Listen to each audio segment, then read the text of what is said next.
কৃপণতা করা, এই কৃপণতা সম্পর্কে কোরআনে তথ্য আছে। সূরা আল ইমরান 180 নম্বর আয়াত। ওইখানে আল্লাহ তাআলা বলছেন, যারা কৃপণতা করে তারা যেন ধারণা না করে আল্লাহ তাদের যে সম্পদ দিয়েছে, যে অনুগ্রহ দিয়েছে, এই অনুগ্রহ দান করা থেকে যারা কৃপণতা করে তারা যেন মনে না করে এটি তাদের জন্য কল্যাণকর, বরং এটি তাদের জন্য ক্ষতিকর। এটি তাদের জন্য কি? আজান এখনই দিয়ে দেবেন। সম্মানিত হাজিরিন, বিশ্বনবী সাল্লাল্লাহু আলাইহি ওয়াসাল্লাম বলেন, কৃপণ ব্যক্তি মানুষের থেকে দূরে, আল্লাহর থেকে দূরে, জান্নাত থেকেও দূরে, কিন্তু জাহান্নামের নিকটে। বলেন নাউজুবিল্লাহ। তাহলে কৃপণতা করা যাবে? প্রত্যেকটা পয়েন্টের অনেক বিস্তারিত আলোচনা।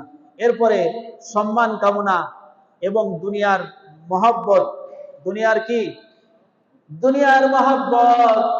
রাসূল সাল্লাল্লাহু আলাইহি ওয়াসাল্লাম বলেন, কোন বকরির পালের মধ্যে দুটি নেকড়ে প্রবেশ করে তাহলে সে এত ক্ষতি করে না যতটা সম্পদ ও পদের মোহ দিনদার মুসলমানের দিনের ক্ষতি করে দেয়। তিরমিজি শরীফের হাদিস।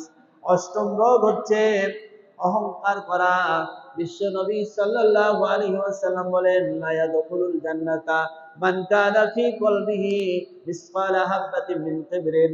সেই ব্যক্তি জান্নাতে যেতে পারবে না যার অন্তরের মধ্যে সরিষার দানা পরিমাণ অহংকার আছে। অহংকার করা যাবে? আর এই সব থেকে আমাদের অন্তরকে কি করতে হবে?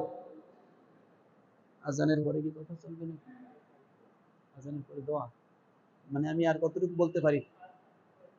আর কয় মিনিট বলতে পারবো? মানে এখন আজান হবে, আজানের পরে দোয়া। আচ্ছা, এখনই আজান হবে, আজানের পরে দোয়া হবে ইনশাআল্লাহ। যাদের ওযু নাই ওযু করে আসি।